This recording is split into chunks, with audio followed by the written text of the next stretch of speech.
क्या आपको पता है कि दूरी मापने की सबसे बड़ी इकाई कौन सी है? यह रेलवे एनटीपीसी में पूछा गया क्वेश्चन है और करीब इसमें 72 क्वेश्चन है, ठीक है ना? तो इसी को हम लोग पढ़ेंगे साथ में। तो आप पढ़िए। देखिए क्वेश्चन है, देर ना करते हुए देखते हैं। क्वेश्चन है कि अवोगाद्रो की संख्या का मान होता है। ऑप्शन है कि 6.022 इंटू 10 का पावर 23। तो इसका आंसर बी, ये जो है ना, ये सही हो जाएगा। इसको याद रखने के लिए याद रखिएगा 6.22 है ना, और 10 का पावर 23 है। इसको याद रखिएगा कि 22 और 23 है, 22-23। अवोगाद्रो की संख्या 22-23, इस तरह से याद रखेंगे तो याद हो जाएगा। चलिए नेक्स्ट है, दूरी मापने की सबसे बड़ी इकाई कौन सी है? पारसेक है, अ, प्रकाश वर्ष है, धारा और एम्पियर है।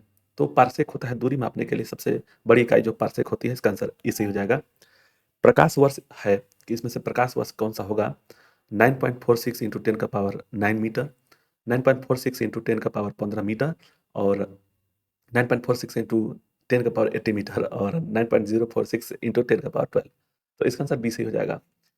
याद रखिएगा 9.46 इंटू 10 का पावर 15 होता है 15, ठीक है। चलिए, 1 लीटर कितने गैलन के बराबर होता है? जो 1 लीटर है, 1 गैलन में, देखिए देखिए, 1 गैलन में 159 लीटर होता है ना, 159 लीटर। अब वो पूछ रहा है कि 1 लीटर में हो कितना हो जाएगा। तो इसका आंसर कौन सा हो जाएगा? तो 10.26442 हो जाएगा। 1 फर्मी मीटर कितने मीटर के बराबर होता है? फर्मी मीटर, इसको याद रखिएगा, ये बहुत पूछता है। तो इसको फर्मी मीटर में कितना होता है? तो ये इसका हो जाएगा 10 का पावर 15, 10 का पावर -15 मीटर होता है। लॉगरिथम का आविष्कारक कौन है? याद रखिएगा, लॉगरिथम के जॉन नेपियर है। इसका आंसर सी से हो जाएगा, ठीक है। क्वांटम सिद्धांत के प्रतिपादक है, क्वांटम सिद्धांत के प्रतिपादक कौन से हैं? तो मैक प्लांक है। क्वांटम सिद्धांत के प्रतिपादक कौन से हैं? तो कौन नाम है उनका? तो मैक प्लांक है। वायुमंडल की आर्द्रता को मापने का यंत्र कौन सा हो जाएगा? देखिए यहाँ पे बहुत बहुत आएंगे। हाइड्रोमीटर, हाइग्रोमीटर, इन दोनों में से होगा, ये तो दोनों होगा नहीं। हाइड्रोमीटर जो होता है, जो हाइड्रो होता है, हाइड्रो मतलब क्या होता है? द्रव, द्रव यानी पानी। तो द्रव की अपेक्षित घनत्व को मापने के लिए होता है हाइड्रोमीटर। अपेक्षित घनत्व को मापने के लिए होता है हाइड्रोमीटर। और वायुमंडल की आर्द्रता, वायुमंडल में आर्द्रता की अगर आर्द्रता मतलब कि नमी को मापने के लिए होता है, तो वह होता है हाइग्रोमीटर। इसका आंसर भी सही हो जाएगा। इन्हीं दोनों में कंफ्यूजन होता है, तो उसको दूर कर दिया है। एक एंगस्ट्रॉम मात्रक बराबर होता है, एक एंगस्ट्रॉम मात्रक किसके बराबर होता है? तो वह होता है 10 का पावर 10 m। आगे देखिए, पृथ्वी के उपग्रह का कक्षीय वेग निर्भर करता है। पृथ्वी के उपग्रह पर कक्षीय वेग निर्भर करता है कक्षा की त्रिज्या, उपग्रह के द्रव्यमान पर, दिए गए वेग पर, सूर्य से दूरी। तो इसका आंसर हो जाएगा कक्षा की त्रिज्या पर। नेक्स्ट देखेंगे, घड़ी की चाबी में संचित ऊर्जा जो होती है, जो चाबी अगर रख दी है तो उसको क्या बोलेंगे? तो स्थितिज ऊर्जा हो जाएगी। इसका आंसर सी सही हो जाएगा। पिंड का वेग, संवेग, मतलब पिंड का संवेग बढ़ाने पर गतिज ऊर्जा क्या होगा? 50% संवेग बढ़ा देंगे तो उसकी गतिज ऊर्जा क्या हो जाएगी? तो p²/2m होता है ना, इसका संबंध जो होता है p²/2m होता है। तो इसका आंसर क्या हो जाएगा? 125% बढ़ जाएगा। अनुदैर्ध्य तरंग उत्पन्न होती हैं, जो अनुदैर्ध्य तरंग जो होती है, अनुदैर्ध्य तरंग उत्पन्न होती हैं सभी माध्यम में, ठोस में, द्रव में और गैस में। तो जो कि अनुदैर्ध्य तरंग कौन सी होती है? तो जो ध्वनि जो होता है ना, ध्वनि, जो ध्वनि होता है, ध्वनि, ध्वनि, वह जो होता है अनुदैर्ध्य तरंग होती है। और अनुदैर्ध्य तरंग जो होती है, यानी ध्वनि तरंग जो होती है, सभी माध्यम में चलना जरूरी है, मतलब माध्यम उसकी आवश्यकता है। तो इसका आंसर ऐसे हो जाएगा। किस माध्यम में अनुप्रस्थ तरंग उत्पन्न नहीं हो सकती? उत्पन्न नहीं हो सकती है? पानी, लोहा, हवा और पारा। तो इसका आंसर सी से हो जाएगा। अनुप्रस्थ जो तरंग होती है उत्पन्न नहीं हो सकती है, वह एयर में। प्रतिबल तथा विकृति का अनुपात कहलाता है। प्रतिबल और विकृति का अनुपात प्रस्थापकता गुणांक बोलते हैं। इसका आंसर इसे हो जाएगा। पनडुब्बी आधारित है, पनडुब्बी आधारित है किसके? न्यूटन के नियम पर, आर्किमिडीज के सिद्धांत पर, पास्कल के नियम पर और ऊर्जा संरक्षण के नियम पर। तो ऊर्जा संरक्षण पे जो नियम होता है, रॉकेट जो सिद्धांत कार्य करता है, रॉकेट उड़ता है, वो इसके निर्भर पर कार्य करता है। देखिए, आर्किमिडीज का जो सिद्धांत होता है ना, आर्किमिडीज पनडुब्बी जो आधारित होती है, आर्किमिडीज के सिद्धांत पर कार्य करता है। समुद्र में तैरना नदी की अपेक्षा आसान क्यों है? क्योंकि समुद्र में तैरना आसान क्यों है? कि जो जो घनत्व है, पानी का जो घनत्व है उसका अधिक होता है। याद रखिएगा, समुद्र का जो पानी का घनत्व अधिक होता है, इसलिए उसमें तैरना आसान होता है, आदमी डूबता नहीं है। इसका आंसर टी से हो जाएगा। तरंग अश्रव्य कही जाती है, अपश्रव्य, अपश्रव्य, इंफ्रारेड, अपश्रव्य, इंफ्रारेड आवृत्ति होती है 20 से 20 हर्ट्ज। तो इसको याद रखिएगा। देखिए, 20 एच जेड से 20 की एच जेड में इसको ऐसे भी लिख सकते हैं कि 20,000 एच जेड। इसको ऐसे भी लिख सकते हैं और ऐसे भी लिख सकते हैं, दोनों याद रखिएगा। के मतलब 1000 के बराबर। तो यह जो होता है इसके बीच में जो होता है वो श्रव्य होता है, ऑडिबल बोलते हैं श्रव्य, जिसको हम लोग सुन सकते हैं। इससे नीचे वाले को इनफैक्ट अपश्रव्य बोलते हैं, अपश्रव्य। और इसके ऊपर जो होता है पराश्रय बोलते हैं, पराश्रव्य। ठीक है ना? तो यह जो होता है 20,000 हर्ट्ज से अधिक होगा तो उसको पराश्रय बोलेंगे, अल्ट्रासोनिक बोलते हैं, और इंफ्रासोनिक बोलते हैं कम वाले को। तो इसमें जो यह जो 20 से 20,000 हर्ट्ज है इसको तो श्रव्य हो जाएगा, तो आंसर होगा नहीं। 20 हर्ट्ज से अधिक यानी कि ये इसी के बीच में आ जाएगा ना, ये इसके बीच में आ जाएगा, तो ये भी श्रव्य है। इससे अधिक आ जाएगा तो ये पराश्रय हो जाएगा। तो इससे जो कम होगा ना 20 हर्ट्ज से, तो इसका आंसर डी से हो जाएगा। तरंग की लंबाई अधिक करने पर वेग वेग, ध्वनि का जो वेग क्या हो जाएगा, तरंग की लंबाई आधी करने पर ध्वनि का वेग क्या हो जाएगा, आधा हो जाएगा, दुगुना हो जाएगा, और परिवर्तित रहेगा, चरगुना हो जाएगा। तो इसका आंसर ई हो जाएगा, आधा हो जाएगा।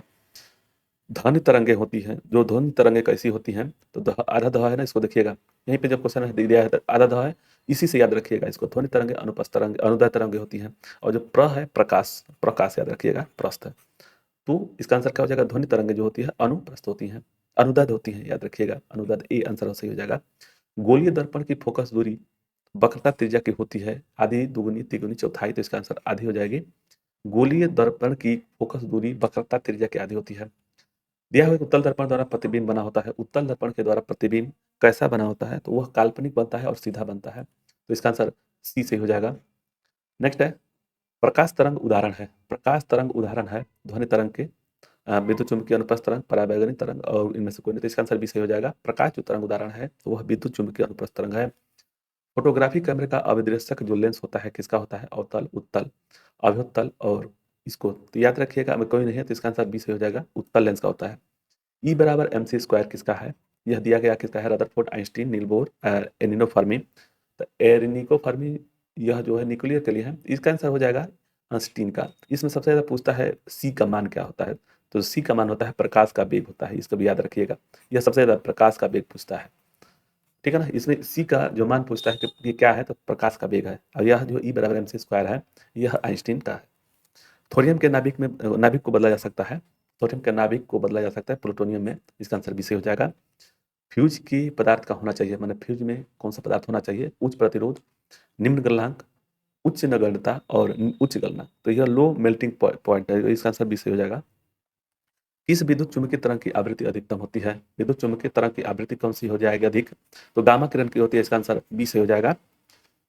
ऊर्जा का क्षय कम होता है, ऊर्जा का जो क्षय कम होता है किसमें, दृष्ट दिक्स माने धारा में, प्रत्यावर्ती धारा में, दोनों में, इनमें से कोई नहीं, तो जो जो क्षय होता है वह बी से हो जाएगा। क्वेश्चन है 30 नंबर के, ट्रांसफार्मर किस सिद्धांत पर आधारित कार्य करता है, विद्युत चुम्बकीय प्रेरण, स्वप्रेरण, अनुवन प्रेरण, तो इसका आंसर हो जाएगा बी, चुम्बकीय प्रेरण।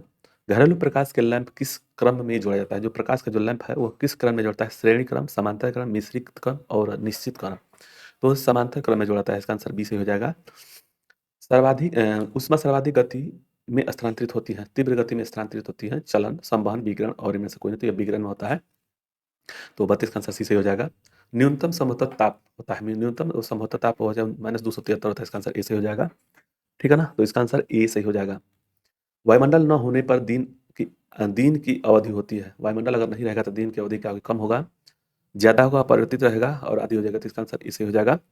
सूर्य ग्रहण के समय सूर्य का कौन सा भाग दिखता है, जो सूर्य ग्रहण होता है तो उस समय सूर्य का कौन सा भाग दिखता है, तो वह कोरोना है, कोरोना, इसको याद रखिएगा।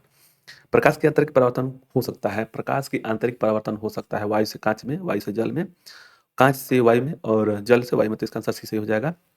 तो इसका आंसर क्या हो जाएगा, सी से हो जाएगा।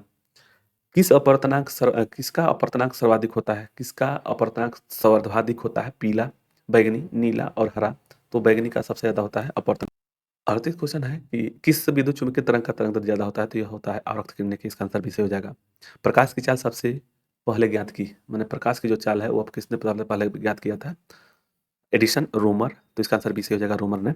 नेक्स्ट है सरल सूक्ष्मदर्शी में वस्तु को रखा जाता है, सरल सूक्ष्मदर्शी में वस्तु को रखा जाता है तो वह फोकस के बाहर प्रकाश वायु के कांच में आने पर क्या होगा, तो तरंग दैर्ध्य घटती है, इसका आंसर बी से हो जाएगा। पूर्ण आंतरिक परावर्तन होता है जब प्रकाश जाता है, पूर्ण आंतरिक परावर्तन हो जाता है जब प्रकाश जाता है कहाँ पे, तो यह हीरे से कांच में, तो इसका आंसर ए से हो जाएगा। तो 42 का आंसर ए से हो जाएगा। प्रकाश तंतु ऑप्टिकल फाइबर का सिद्धांत पर आधारित है, तो यह हो जाएगा पूर्ण आंतरिक परावर्तन के सिद्धांत पर कार्य करता है। प्रकाश ऊर्जा को विद्युत ऊर्जा में बदलता है, प्रकाश ऊर्जा को विद्युत ऊर्जा में बदलता है, तो यह सोलर सेल होता है, इसका आंसर सी से हो जाएगा। डायनेमो और जो मोटर जो होते हैं यह एक दूसरे के विपरीत होते हैं। अगर यांत्रिक ऊर्जा से विद्युत ऊर्जा में परिवर्तित करता है तो डायनेमो, और विद्युत ऊर्जा को यांत्रिक ऊर्जा में प्रयोग करता है तो यह विद्युत ऊर्जा हो जाएगा। तो इसका आंसर क्या हो जाएगा? प्रकाश ऊर्जा को विद्युत ऊर्जा में चेंज करने के लिए इसको सौर सेल बोलते हैं। यांत्रिक ऊर्जा का विद्युत ऊर्जा में बदलना यह डायनेमो का कार्य है, तो इसका आंसर ए सही हो जाएगा। और विद्युत ऊर्जा इसका उल्टा होता है, मतलब विद्युत जो मोटर होता है इसका उल्टा होता है, विद्युत ऊर्जा को यांत्रिक ऊर्जा में चेंज करता है। और सौर सेल जो होता है, सौर सेल के बारे में अभी पढ़े, प्रकाश ऊर्जा को विद्युत ऊर्जा में चेंज कर देता है। सूर्य के केंद्र का तापमान कितना होता है? सूर्य के केंद्र का तापमान कितना होता है? तो 1.5 सूर्य के केंद्र का तापमान कितना है? तो 1.5 × 10⁷ के होता है। यह सूर्य के केंद्र का दाब कितना होता है? सूर्य के केंद्र का दाब होता है 2 × 10⁻16 यानी कि N/m²।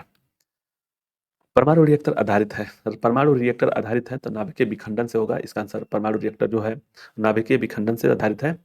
परमाणु बम आधारित है, परमाणु जो बम है अभी नाभिकीय विखंडन से देखिए इसमें आता है परमाणु जो आधारित होता है अनियंत्रित विखंडन के द्वारा। इसका आंसर सी से हो जाएगा।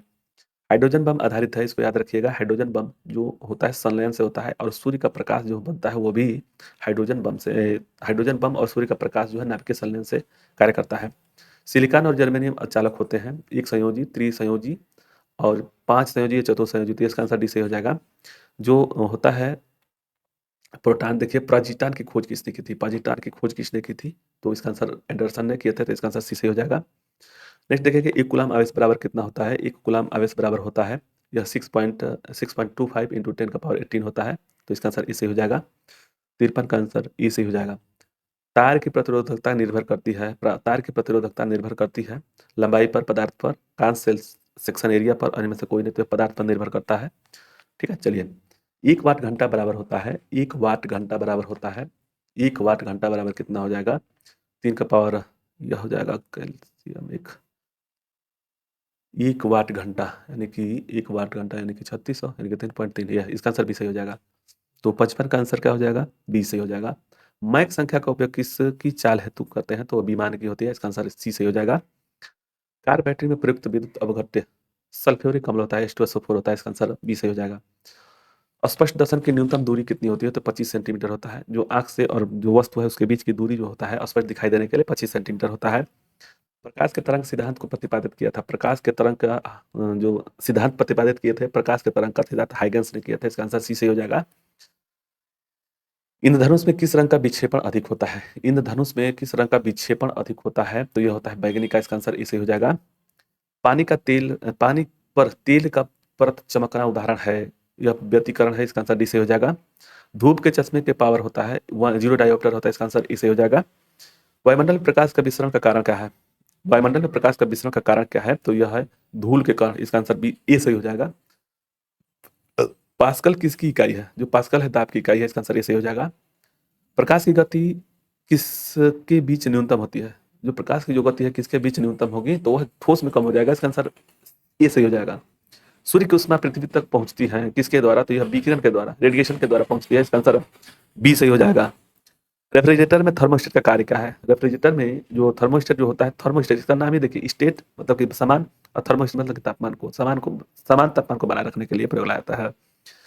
शुद्ध जल का क्वथनांक फ़ारेनहाइट स्केल पर कितना होगा? शुद्ध जल का जो क्वथनांक होगा फ़ारेनहाइट पर स्केल पर कितना होगा? तो यह देखिए फ़ारेनहाइट में शुद्ध जल का क्वथनांक जो होता है वह 32 डिग्री फ़ारेनहाइट से जो क्वथनांक इसमें होता है बॉइलिंग पॉइंट यानी हिमांक होता है, और 212 होता है फ़ारेनहाइट। तो इसका आंसर ये वाला हो जाएगा जिसमें 212 होगा, तो इसका आंसर डी सही हो जाएगा।